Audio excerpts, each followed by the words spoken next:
கர்த்தருடைய பரிசுத்த நாமத்திற்கு மகிமை உண்டாகட்டும். உண்மையாகவே ஆராதனை ரொம்ப சந்தோஷமாக இருந்துச்சு. காரணம் என்னன்னு சொன்னால், நேற்றுக்கு நானும் தூங்கலை. ஒரு பக்கத்தில் இரவு முழுவதும் தூக்கம் வரல, ஏன்னு தெரியல. அநேக காரியங்களுக்காக ஜெபிக்கும்படியாக கர்த்தர் கிருபை செய்தார். 3 வசனங்களை எனக்கு கொடுத்தார் ஆண்டவர். ஒன்று நம்ம படித்த சங்கீதம், இன்னொரு வசனம், 3 வசனம். உண்மையாக எனக்கு அன்பான தேவ பிள்ளையே, தேவ சமூகத்தில் நாம் உட்கார்ந்து ஆண்டவருக்காக நேரத்தை தியாகம் பண்ணி நாம் ஜெபிக்கும் பொழுது கர்த்தர் அநேக அற்புதங்களை செய்கிறவராக இருக்கிறார். அநேக நேரங்களில் நாம் என்ன செய்யணும்னு சொன்னால், ஜெபிக்காம நீங்கள் பாருங்கள், நைட்டெல்லாம் நீங்கள் ஜெபம் பண்ணிட்டு ஆராதனை கடந்து கொண்டு வாங்கல, காலையில் கர்த்தர் உங்களோட திட்டம் தெளிவுமாய் பேசுவாங்க. சில நேரம் நம்ம அப்படியே எழுந்து அப்படியே வந்துடும், இல்லை அதோட கொஞ்சம் லேட்டாக வந்துடும். ஆனால் இந்த நாளில் ஆண்டவர் நேற்றைக்கு நான் ஜெபித்து கொடுத்த பொழுது ஒரு காரியத்தை கர்த்தர் எனக்கு வெளிப்படுத்தினார். உபாகமத்தின் புஸ்தகம் 31ஆம் அதிகாரம் 8ஆம் வசனத்தை ஒருவர் வாசிப்போம்.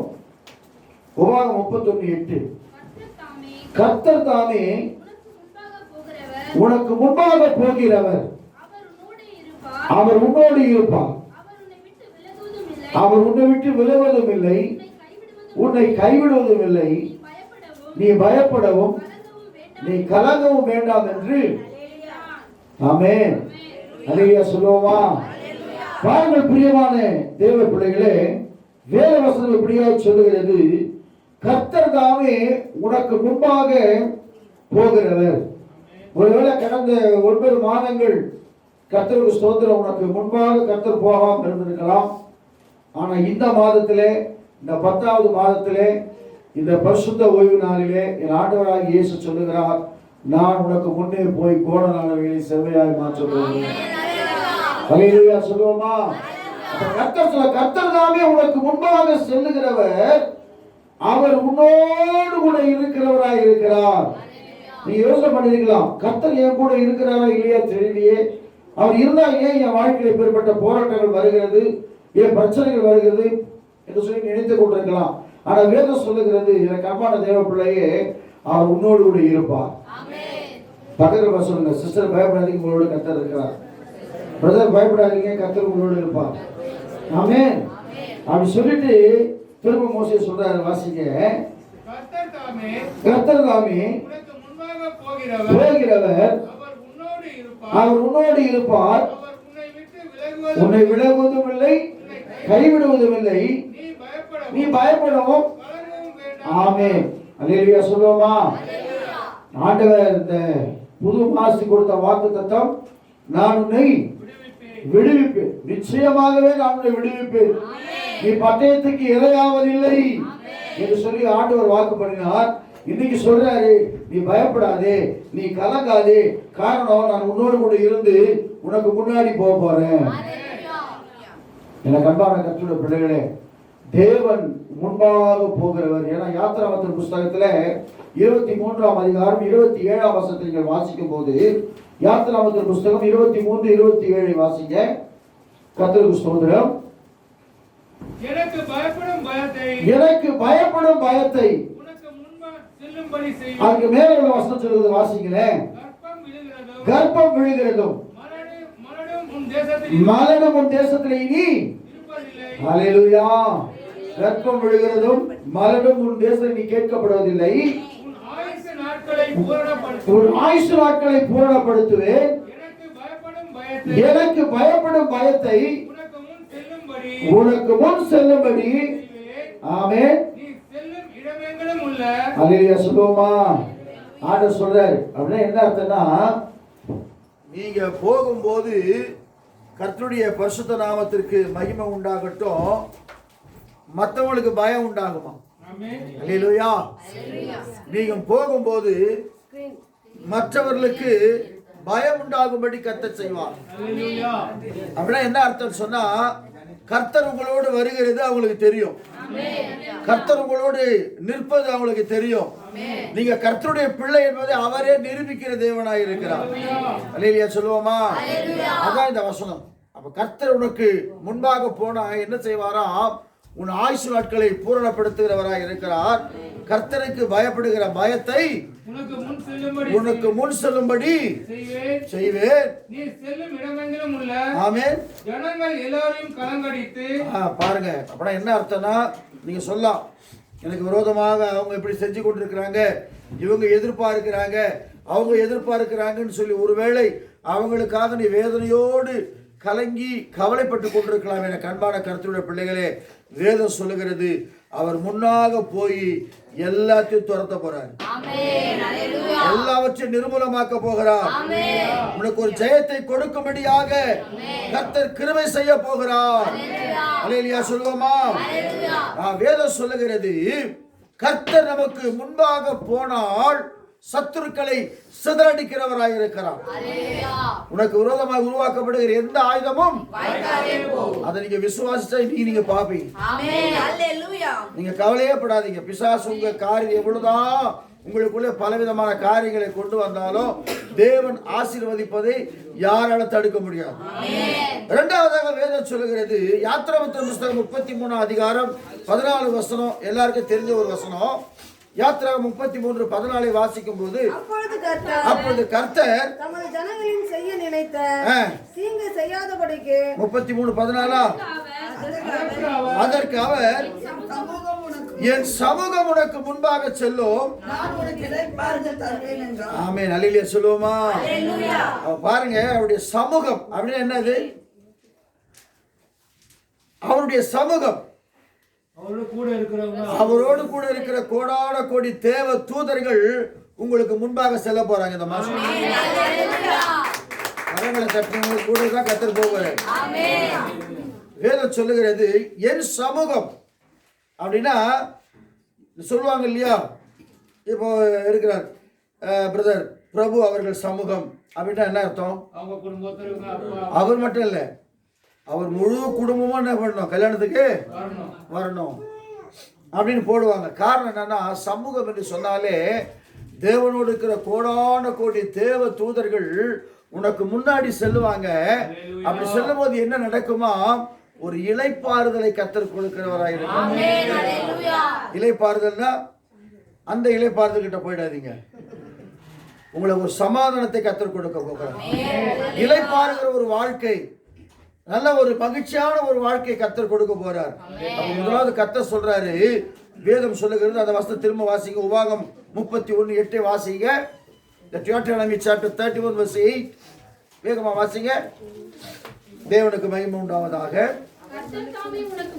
கர்த்தர் தாமே உனக்கு முன்பாக போகிறவர், அவர் உன்னோடு கூட இருப்பார். ஆமென்.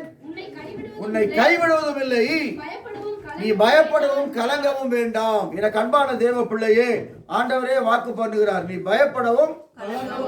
ஆமா, இது நான் உண்மையாகவே தூங்காம விடிய விடிய உட்கார்ந்து ஜெபம் பண்ணி கொண்டு எடுத்த வார்த்தை. இந்த வார்த்தை அப்படியே உனக்கு நிறைவேற போகிறது. இரண்டாவது, கர்த்தர் முதலாவது முன்னாடி போனா சத்துருக்களை சிதறடிக்கிறவராய் இருக்கிறார். என்னது? உனக்கு விரோதமா யார் எழும்பினாலுங்க, உன் வீட்டாரே உனக்கு சத்துரு இருக்குது பைபிள்ல. நம்ம சொந்த ஜனங்களே நமக்கு விரோதமா எழும்பினாலும் கர்த்தர் உன்னோடு கூட இருந்து அவனுக்கு ஒரு பயத்தை உண்டாக்குவார். அல்லேலூயா சொல்லுவோமா? இரண்டாவதாக வேதம் சொல்லுகிறது, கர்த்தருக்கு ஸ்தோத்திரம், உனக்கு இளைப்பாறுதலை கர்த்தர் கொடுக்கிறவராய் இருக்கிறார். இளைப்பாறுதல் சமாதானமான வாழ்க்கை உனக்கு வரப்போகுது. ஒருவேளை 9 மாதங்கள் உன்னுடைய வாழ்க்கையில சமாதானம் இல்லை, இளைப்பாறுதல் இல்லை, அமைதியே இல்லை என்று சொல்லி நீ கலங்கி கொண்டிருக்கலாம். என கண்பான தேவ பிள்ளையே, இந்த 10வது மாதத்துல, அக்டோபர் மாதத்துல கர்த்தருக்கு ஸ்தோத்திரம். இது என்னது? காந்தி ஜெயந்தி. நேத்து அப்படின்னா என்ன அர்த்தம்? காந்தி பிறந்த நாள். காந்தி என்ன வாங்கி கொடுத்தாரு? யாருக்கு? நமக்கு சுதந்திரம் வாங்கி காந்தி கொடுத்தாரு, இந்தியாவுக்கு. அப்போ உனக்கு விடுதலை கர்த்தர் வாங்கி கொடுத்திருக்கிறார். ஆண்டவருக்கு விடுதலை கொடுத்திருக்கிறார். அவர் இந்தியாவுக்கு விடுதலை வாங்கி கொடுத்தாரு. உன் தனிப்பட்ட வாழ்க்கையிலே, உன் குடும்பத்திலே, எல்லாவற்றிலும், உன் பாவத்திலே, சாபத்திலே, அக்கிரமத்திலே, மீறுதலிலே, எல்லாவற்றிலும் இருந்து உனக்கு கர்த்தர் விடுதலை கொடுத்திருக்கிறார். சொல்லுவோமா? மூணாவதாக வேதம் சொல்லுகிறது, மீகா புஸ்தகம் 2ஆம் அதிகாரத்தில் நம்ம வாசிக்கிறோம், எல்லாருக்கும் தெரிஞ்ச வசனம். the book of Micah chapter 2 verse 19 நினைக்கிறேன், 19 வசனம் நினைக்கிறேன். வேதம் சொல்லுகிறது, வேகமா வாசிங்க. கர்த்தருக்கு ஸ்தோத்திரம், தேவனுக்கு மகிமை உண்டாகட்டும். தடைகளை நீக்கி போடுகிறார், தடைகளை நீக்கி போடுகிறவர் அவர்களுக்கு முன்பாக நடந்து போகிறார். ஆமென். அவர்கள் தடைகளை நீக்கி வாசலால் உட்பிரவேசித்து கடந்து போவார்கள். அவர்கள் ராஜா அவர்களுக்கு முன்னே போகிறார். அவர்கள் முன்னணியில் நடந்து போகிறார். அல்லேலூயா சொல்லுவோமா? சொல்றாங்களே பாஸ்டர், ஒரு காரியத்திற்காக ஜெபம் பண்ணுங்க, அநேக தடை இருக்குது. வேலைக்காக ட்ரை பண்ணிக்கிற ஒரே தடையா இருக்குது. பிசினஸுக்காக ஜெபம் பண்ணி கொண்டிருக்கிற ஒரே தடையா இருக்குது. திருமண காரியத்திற்காக ஜெபம் பண்ணி கொண்டிருக்கிற ஒரே தடையா இருக்குது. எனக்கு அன்பான தேவ பிள்ளையே, இந்த மாதத்துல உன் தடையெல்லாம் கர்த்தர் உடைக்க போகிறார். எத்தனை பேர் விசுவாசிக்கிறீங்க? இனிமே நீங்க ஒரு ரோஷமே இல்லாம சொல்ற மாதிரி இருக்குது. ஹல்லேலூயா அப்படின்னு வேற மாதிரி ஞாபகம் வருது. இந்த பக்கத்துல எங்க ஒயின் ஷாப் போயிட்டு வர மாதிரி இருக்குது. எப்படி சொல்லணும் ஆவிக்குரியவர்கள்? ஆமா, பக்கத்துல வந்துடணும். என்னமோ நடக்குது இங்கன்னு அப்படிதான் வந்தாங்க. பெந்தெகோஸ்து நாள்ல அந்த மேல் வீட்டு அறையில கூடி இருக்கும்போது பரிசுத்த ஆவி இறங்கும் போது சுற்றி இருக்கிற அனைவரும் பாக்குறாங்களாம், என்னடா என்னமோ பண்ணிட்டு இருக்கிறாங்களே, ஒரே பாஷையில நம்ம பாஷையில பேசுறாங்களே அப்படின்னு சொல்லி. அல்லேலூயா சொல்லுவோமா? அப்ப வேதம் சொல்லுகிறது, முதலாவது உன் சத்துருக்களை கர்த்தர் சிதறடிக்க போகிறார். இதெல்லாம் எழுதி வச்சுங்க. உங்களுக்கு யாரெல்லாம் சத்ருவா இருக்கிறாங்களோ என்ன செய்யுங்க, அவங்கள காலி பண்றீங்க. ஆண்டவரே ஜெபிக்காதீங்க. ஆண்டவரே என்ன கண்டவனே அவன் பயப்படணும் ஆண்டவர் அப்படி ஜெபம் பண்ணுங்க. சில பேர் நம்மளுங்க எனக்கு 2 குடல் ஒண்ணு அவனுக்கு போயிடணும்னு இருப்போம். அப்படி ஜெபம் பண்ணக்கூடாது. அது கரடு முரடான ஜெபம். அடிச்சு நொறுக்குங்க ஆண்டவர், அவனை வாயெல்லாம் உடைங்க ஆண்டவரே, ரொம்ப தொந்தரவு பண்றான் ஆண்டவரே அப்படிலாம் ஜெபம் பண்ணாதீங்க. அதை தொந்தரவு மாறிடும். டக்குன்னு குடும்பத்தோட சண்டை நடக்கும்போது, ஆண்டவரே என் வீட்டுக்காரோட கட்டி போடுங்க ஆண்டவரே, அவர் ஏன்னா இடிச்சுக்கிட்டான் ஆண்டவர், அப்படிலாம் பண்ணக்கூடாது. நீங்க ஜெபம் பண்ணுங்க. ஜெபம் பண்ணும்போது கர்த்தர் ஜெபத்தை கேட்கிறவராக இருக்கிறார். அல்லேலூயா சொல்லுவோமா? சில பேர் உள்ளுக்குள்ள சிரிக்கும் போது எனக்கு அப்படி ஜெபம் பண்ணிருப்பீங்களோன்னு நினைக்கிறேன். அப்படிலாம் பண்ணாதீங்க. ஆண்டவரை என்ன கண்டா அவர் பயப்படணும். உன்னை பார்க்க ஒரு பயம் வரணும் அவருக்கு. எப்ப தெரியுமா? நீ அதுக்காக அப்படியே கையில பூரி கட்டல நிக்கிறதுக்குல, உன்னை பார்க்கும்போது உனக்குள்ள இருக்கிற தேவ பிரசன்னத்தை பார்த்து அவர் பயப்படணும்.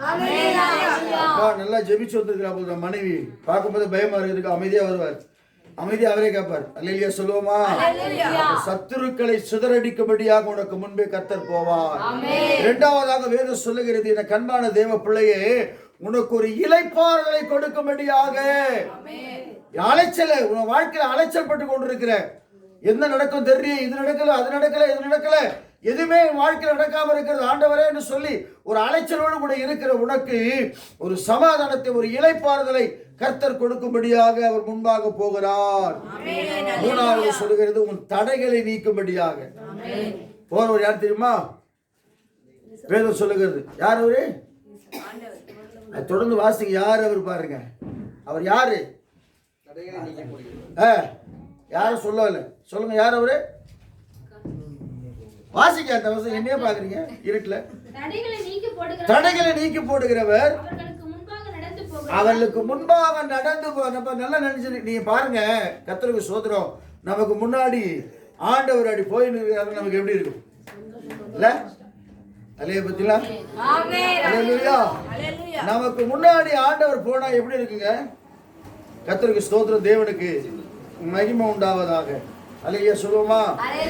நான் பண்ணுவான். கர்த்தருக்கு ஸ்தோத்திரம். வாசிங்க அந்த வசனத்தை. தடைகளை நீக்கி போடுகிறவர் அவர்களுக்கு முன்பாக நடந்து போகிறார். அவர்கள் தடைகளை நீக்கி வாசலால் உட்பிரவேசித்து கடந்து போவார்கள்.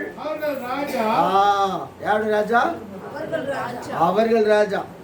அல்லேலூயா அல்லேலூயா. இயேசு ராஜா முன்னே செல்கிறார்.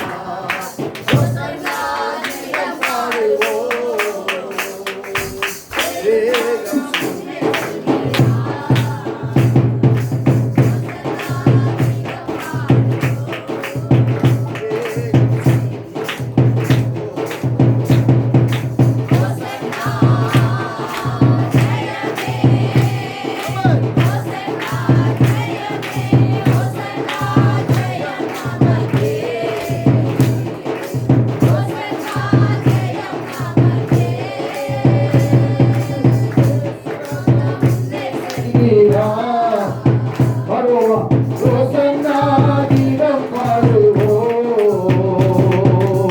வேதம் சொல்லிடுவோம். சத்தமா அவன் அவன் ஜெயம் நமக்கு, ஓசன்னா ஜெயம் நமக்கு. அல்லேலூயா துதி மகிமை, அல்லேலூயா துதி மகிமை, அல்லேலூயா துதி மகிமை.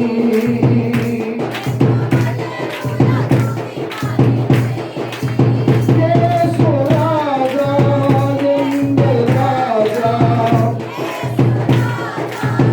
எங்கள் ராஜா, எங்கள்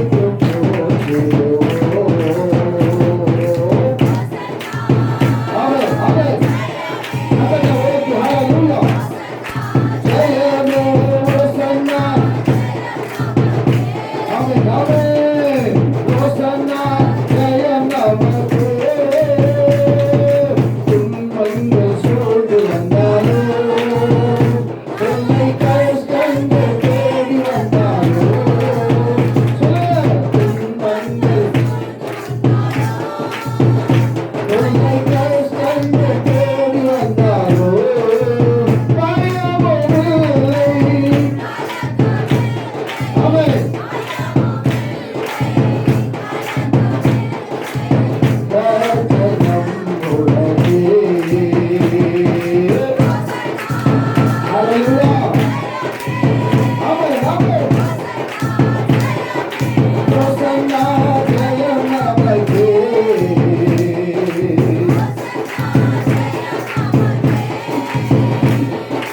யோர்தானின் வெள்ளம் வந்தாலும், சத்தமா சத்தமா சத்தமா பிசாசு கேட்கும். எரிகோ மதிலிலே நிற்பார் நிற்பார் ஒரு உயர்ந்த இயேசு உனக்கு முன்னாடி சென்று கொண்டிருக்கிறார். ஹல்லேலூயா. சொல்லுங்க.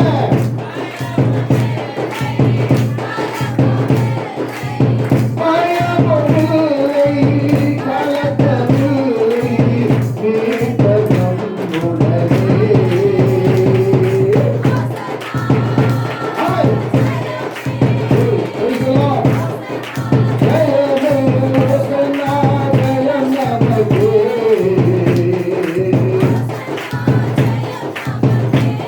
ஹல்லேலூயா. எது வந்தாலும் இயேசு முன்னாடி போறாரு. நீங்க இந்தியாவில் இருக்கிற ஆடுங்க தான் ஆடை முன்னாடி விட்டு மேய்ப்ப பின்னாடி போவோம். நீங்க இஸ்ரேல் நாட்டில் பார்த்தீங்கன்னா மேய்ப்ப முன்னாடி போவோம், பின்னாடி ஆடு போவோம். ஆமென். ஏன் தெரியுமா? ஆடுகளுக்கு எந்த பாதிப்பும் ஏற்படக்கூடாது என்று சொல்லி மேய்ப்பன் முன்பாக சென்று கொண்டே இருக்கும். கோலும் தடியும் என்னை தேற்றுன்னு சொல்லி சங்கீதக்காரன் சொல்றதுக்கு காரணம் அதுதான். ஆக எனக்கு அன்பான தேவ பிள்ளையே, இந்த காலை வேளையிலே இந்த 3ஆம் தேதி ஆண்டவர் சொல்லுகிறார், நான் உனக்கு முன்பே போவேன், உன் சத்துருக்களை நான் சிதறடிப்பேன், உனக்கு இளைப்பாறுதலை கொடுப்பேன், உன் தடையெல்லாம் நீங்க போகிறது. தடை பண்றது யார் தெரியுமா? தெய்வம் சொல்லு. ஐயா பயப்படு, விசுவாசனாலே பயப்படணும். அவன் நல்லவன், பாவம். அவனை ஜெயிக்க சக்தியை கத்த நம்ம கொடுத்துருக்கிறார். நம்ம யூஸ் பண்ணாத பேட்டரி மாதிரி இருக்கிறோம். செலவழிக்கிறதே கிடையாது, நம்ம எதுவுமே செலவழிக்கிறது இல்லை. அல்லேலூயா சொல்லுவோமா? வேதம் சொல்லுகிறது தடைகளை உண்டாக்குகிற ஒரு பிசாசு தான். ஆனா வேதம் சொல்லுங்க, யோபு சொல்றாரு, தேவரின் சகலத்தையும் செய்ய வல்லவர், நீ செய்ய நினைத்தது தடைபடாது என்று நான் அறிந்திருக்கிறேன். அப்ப ஆண்டவர் உனக்கு வச்சிருக்கிற ஆசீர்வாதத்தை எந்த பிசாசும் தடை பண்ண முடியாது, எந்த மனுஷனும் தடை பண்ண முடியாது. சில பேர் நம்ம கூடவே தான் இருப்போம். உத்தியோகத்தை ப்ரொமோஷன் அடிச்சு நமக்கு தெரியாம போட்டு கொடுத்துருவோம். அல்லேலூயா சொல்லுவோமா? மனுஷன் தடை பண்ணுவோம், நமக்கு தெரியாது. நல்ல ஃப்ரெண்டா தான் பழகுவாங்க. சில நேரங்கள் பிசாசு என்ன செய்வான்? வேதம் சொல்லுகிறது, சாத்தானோ பவுலை தடை பண்ணினான் பைபிள். நீ செய்ய வேண்டிய காரியத்தை செய்ய முடியாதபடிக்கு தடை பண்ணுவான். எப்படி தெரியுமா? சர்ச்சைக்கு ஏன் போற, சர்ச்சைக்கு போய் நீ என்னத்தை கண்ட, நம்மளும் கூட வந்து கேட்டு, ஆமாமா நான் என்னத்தை கண்ட, ஒரு இன்னும் காண்டு வீட்டிலே உட்காந்து. அல்லேலூயா. சர்ச்சுக்கு வரும்போது தான் தரிசனத்தை காண்பேன். சர்ச்சுக்கு வரும்போது மகிமையை காண்பேன். சர்ச்சுக்கு வரும்போது தான் வல்லமையை காண்பேன். சர்ச்சுக்கு வரும்போது தேவனை அபிஷேகிக்கிறார். சர்ச்சுக்கு வரும்போது அவன் கட்டுகளை உடைக்கிறார். ஆராதனையை நடத்தும் போது ஒரு வாசனையை பார்த்தேன். யாரும் மரண வாசனை கட்டை எடுத்து போடுகிறார். கட்ட எஸ்தர் அந்த நேரத்தில் சொன்னா போல மரண கட்டுகளை ஆண்டவர் இன்றைக்கு உடைத்து கொண்டிருக்கிறார். தேவ சமூகத்துக்கு வரும்போது நமக்கே பிசாசு வைத்திருக்கிற தடைகளை கர்த்தர் உடைக்கிறார். நம்ம தேவ சமூகத்துக்கு வரலன்னு சொன்னா, நம்ம ஆராதிக்கிறேன்னு சொன்னா, நம்ம ஆண்டவருக்காக நம்ம எதுவுமே செய்ய முடியலன்னு சொன்னா, எனக்கு அன்பான தேவ பிள்ளையே, கர்த்தர் உனக்கு முன்பாக போக முடியாது. உனக்கு முன்னாடி அவர் போறான்னு சொன்னா, இந்த காரியத்தை செய்கிறான்னு சொன்னா, தேவ சமூகத்துல தேவனை கனம் பண்ணுகிற பிள்ளைய நம்ம மாறணும். சொன்ன இல்லையா, கர்த்தருக்கு பயப்படுற மனுஷன் இவ்விதமாய் சொல்ல முடியும். இவ்விதமான எப்படின்னா, ஸ்ட்ரைட்டா சியோன் தான் பிளஸிங் வந்துடும். எங்க இருக்கு சியோன்? எங்க இருக்குது சியோன்? எருசலேம் இருக்கு. எருசலேம் சியோன் இருக்கு. அல்லேலூயா. சியோன் என்று தேவன் வாழ்கிற இடம். அல்லேலூயா. அங்கிருந்து ஸ்ட்ரைட் பிளஸிங். வேற யாரும் ரெக்கமெண்ட் பண்ண வேண்டிய வர்றது உங்களுக்கு அவசியமே இல்லை. நீ கர்த்தருக்கு பயந்தா போதும், அங்கிருந்து உங்களுக்கு பிளஸிங் தானா வரும். அந்த பிளஸிங் யாரும் தடுக்கவே முடியாது. அல்லேலூயா சொல்லுவோமா? அதனால தான் வேதம் சொல்லுகிறது, பிலிப்பியர் நிருபத்தில் வாசிப்பார் 2:15, the book of Philippians chapter 2:15. கர்த்தருக்கு ஸ்தோத்திரம், தேவனுக்கு மகிமை உண்டாவதாக. வாசிங்க 2:15 வாசிங்க.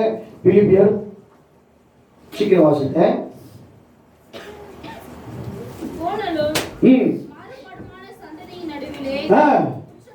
குற்றமற்றவர்களாய் கபடற்றவர்களாய் ஆமென் செய்யுங்கள். ஆம். மேலும் உங்கள் விசுவாசமாகிய பலியின் மேலும் ஊழியத்தின் மேலும் நான் வார்க்கப்பட்டு போனாலும். இல்ல 1 பேதுரு புஸ்தகம் 3:7 வாசிமா. 1 பேதுரு 3:7 வாசிங்க. 1 Peter chapter 3:17. 7:3 அந்தபடி பலவீன பாண்டமாக இருக்கிறபடினாலே உங்கள் ஜபங்களுக்கு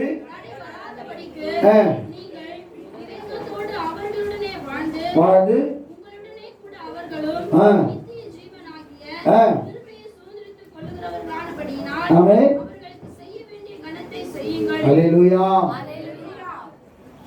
ஜபங்களுக்கு தடை வராதபடிக்கு முதல்ல யாரை பார்க்கணும்? மனைவிகளுக்கு செய்ய வேண்டிய கடமை செஞ்சிடணும். இல்லைன்னா நீ ஜெபிக்கவே முடியாது, அவன் கொடுக்குற டார்ச்சர்ல. நல்லதுயா எல்லாம் என்ன முடிச்சு பார்த்தீங்க. இந்த பக்கம் அப்படிதான். நீங்களும் அவங்க கொடுக்க வேண்டியதை கொடுத்தீங்கன்னா உங்களுக்கு டிஸ்டர்ப் பண்ணவே மாட்டாங்க. எங்க வேணா போய் ஜெபம் பண்ணிடுவாங்க. நல்லதுயா. வேதம் சொல்லுகிறது, பிசாசு தான் அநேக நேரங்களில் தடைகளை கொண்டு வருகிறோம். நாம நினைக்கிறோம். ஏன்னா வேதம் சொல்லுகிறது, எபேசியர் 6:11 வாசிங்க. The book of Ephesians chapter 6:11. கர்த்தருக்கு ஸ்தோத்திரம். வேகமா வாசிங்களேன். இந்த தடையெல்லாம் நீங்க கர்த்தர் உடைக்க போறார். வாசிங்க. எபேசியர் 6. நீங்கள் பிசாசின் தந்திரங்களோடு எதிர்த்து நிற்க திராணி உள்ளவர்களாகும்படிக்கு தேவனுடைய சர்வாயுத வர்க்கங்களை கரித்துக் கொள்ளுங்க. நான் சொல்றதெல்லாம் கூட இருக்குதா பாருங்க. வாசிங்க. முதலாவது சொல்றாரு, ஏனெனில் மாம்சத்தோடும் கண்மான தேவ பிள்ளையே, மாம்சத்தோடு ரத்தத்தோடும் அல்ல, நீ தேவ சமூகத்துக்கு வரக்கூடாது, நீ தேவனை தொழுது கொள்ளக்கூடாது, நீ தேவனை கர்த்தருக்கு ஆராதிக்க கூடாது என்று சொல்லி இன்றைக்கு பிசாசு கடந்த 9 மாதங்களாய் உங்களுடைய வாழ்க்கையில தடைகளை கொண்டு வந்திருக்கலாம். இன்றைக்கு கர்த்தர் தடைகளை உடைக்கிறார். எத்தனை விசுவாசிகள்? இனிமேல் பெரிய தடையே கிடையாது. முழங்கால் படியில போற கர்த்தர் இறங்க போறார். கர்த்தர் உன் வீட்டில் இறங்க போகிறார். அந்த பிரசன்னத்தை நீ பார்க்க போகிறாய். அந்த மகிமை உணர போறீங்க. கர்த்தர் உங்களோட பேச போறார். எத்தனை பேர் விசுவாசிக்கிறீங்க? இப்ப வாசிங்க. ஏனெனில் மாம்சத்தோடு ரத்தத்தோடும் அல்ல, துரைத்தனங்களோடும் அதிகாரங்களோடும் இப்பிரபஞ்சத்தின் அந்தகார லோகாதிபதிகளோடும் வான மண்டலத்தில் இருக்கிற பொல்லாத ஆவிகளின் சேனைகளோடும் ஆமா, விசுவாச வாழ்க்கை சாதாரண இல்லைங்க. நேற்றுக்கு நான் உண்மையா சொல்றேன், ஜெபம் பண்ணும்பொழுது எனக்கு விடிய விடிய தூக்கம் வரலன்னு சொன்னா இந்த தூக்கம் இல்லை, தூக்க விடல ஆவியானவர். கர்த்தருக்கு ஸ்தோத்திரம். யாருக்கு தெரியல, ஆனா உட்கார்ந்து ஸ்தோத்திரம் பண்ணிக்கிட்டே இருக்கிறேன், ஜெபம் பண்ணி இருக்கிறேன், படுத்து ஸ்தோத்திரம் பண்றேன், என்னென்னமோ செய்து கொண்டிருக்கிறேன். கர்த்தருக்கு ஸ்தோத்திரம். நல்லா கவனிங்க, இப்பிரபஞ்சத்தின் அந்தகார லோகாதிபதிகளோடும் வான மண்டலத்தில் இருக்கிற பொல்லாத ஆவிகளின் சேனைகளோடும் நமக்கு போராட்டம் உண்டு.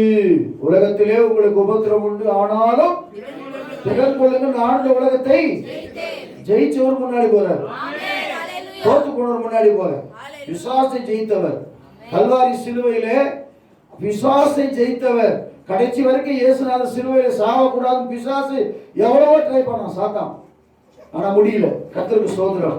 ஆனால் பிசாசை ஜெயித்து மரித்து அடக்கம் பண்ணப்பட்டு 3ஆம் நாள் உயிர்த்தெழுந்து இன்றைக்கும் ஜீவிக்கிற தேவனாய் பரலோகத்திலே பிதாவாகிய தேவனோடு நமக்காய் பரிந்து பேசிக் கொண்டிருக்கிறார்.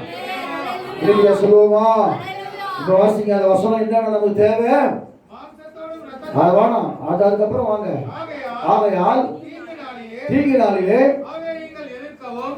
தீங்கு நாள் நமக்கு பிரச்சனை வரும்போது தான் தீங்கு நாள் நினைக்கிறோம். அல்லேலூயா. எப்பெல்லாம் பிரச்சனை வருதோ அப்பெல்லாம் தீங்கு நாள். தீங்கு நாளிலே எதிர்க்கவும் நிற்கவும் சர்வாயுத வர்க்கத்தை அணிந்து கொள்ளுங்கள், எடுத்துக்கொள்ளுங்கள்.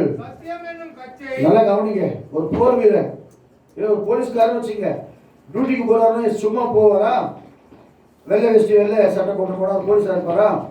யாராவது பார்த்தா மதிப்பாங்களா? யாரோ ஒரு அரசியல்வாதி வந்திருப்பாங்க நினைக்கிறாங்க. இல்லை ஒரு ராணுவ வீரர் சாதாரண எல்லையில போயிட்டு சும்மா லுங்கி கட்டு சுற்றி இருக்காருன்னா யாரும் அவரை பார்த்து தான் செய்வாங்க?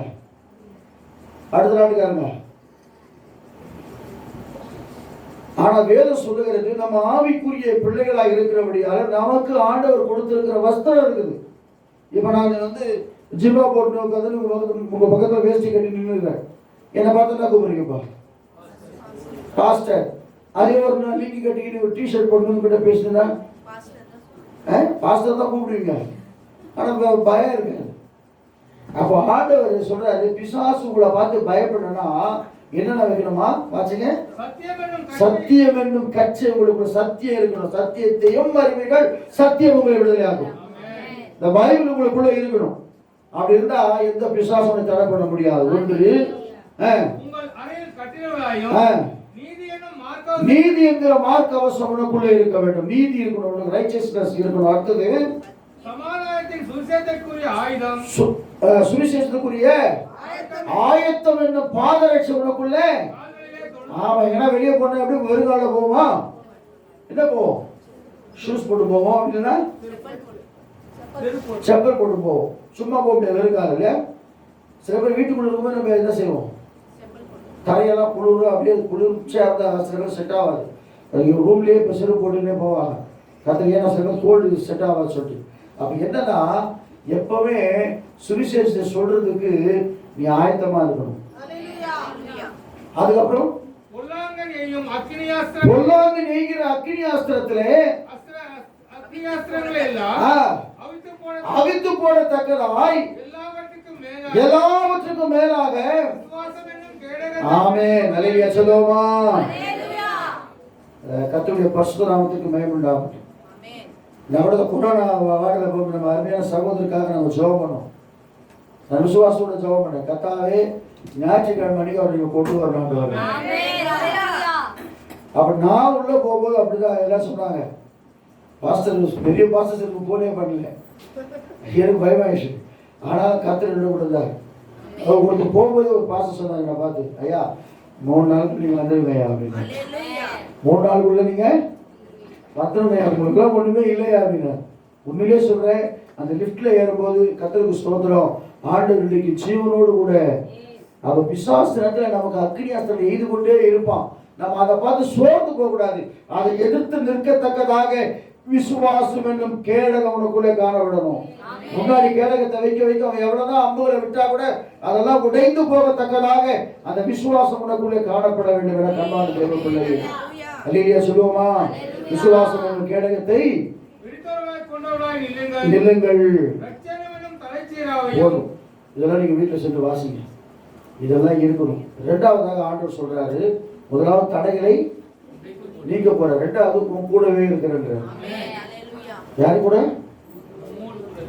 யாக்கோவை பார்த்து சொல்றாரு 43 ஐசாயா சாப்டர் 43 verse 1 and 2 3.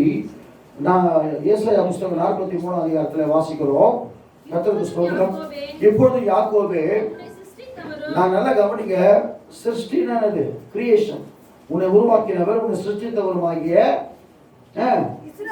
இஸ்ரவேலே, உன்னை உருவாக்கினவருமாகிய கர்த்தர் சொல்றதாவது, பயப்படாதே, உன்னை மீட்டுக் கொண்டேன், உன்னை பேர் சொல்லி அழைத்தேன்.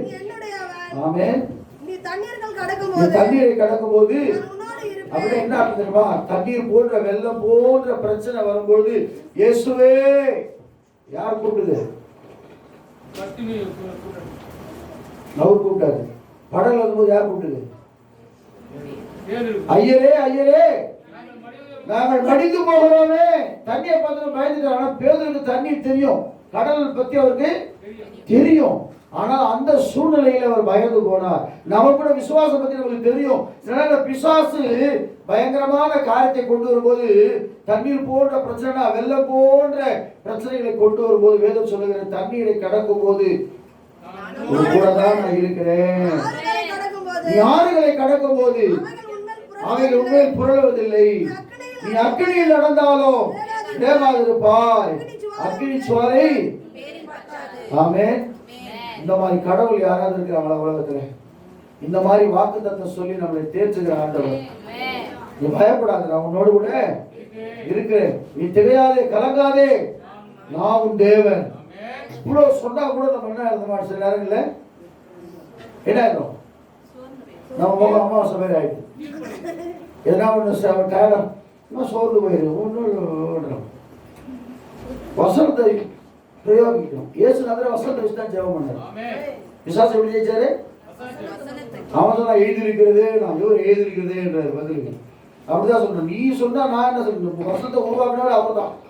வசன கர்த்தாக்கிட்டே வசனத்தை பற்றி சொன்னா ஆகும் இல்ல? இந்த கல்லுகளை அப்பமாக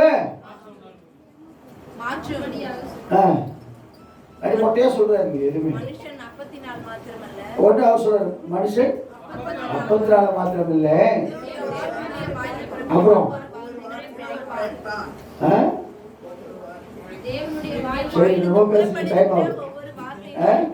பிழைப்பார்.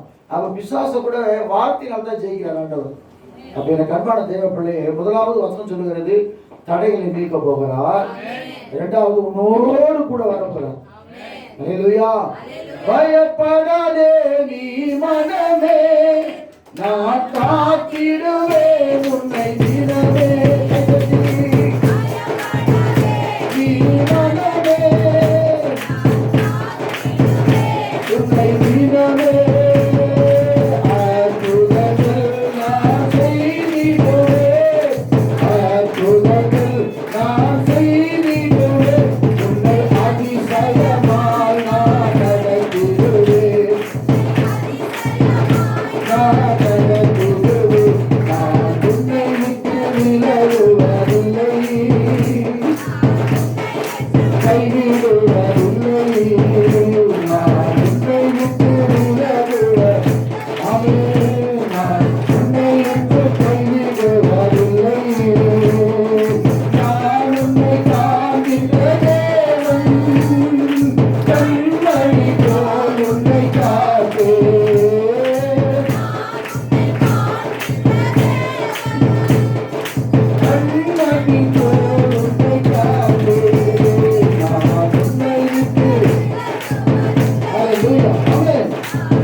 சொல்றாரு? உனக்கு முன்னே நான் போவேன். இரண்டாவது சொல்ற தடைகளை உடைப்பேன். மூன்றாவது சொல்றாரு சத்துருக்கள் என்ன செய்வேன்? சிதறடிப்பேன். நான் உன்னோடு கூட இருப்பேன் சொல்லிட்டு நீ கலக்கவும் பயப்படவும் பயப்படலாம் சொல்லுவோமா? Very good. இனிமேல் உங்களுக்கு கணக்காக தைரியமா போங்க. அப்படி சிங்கத்தை போல அப்படி தைரியமா வெளியே போறீங்க.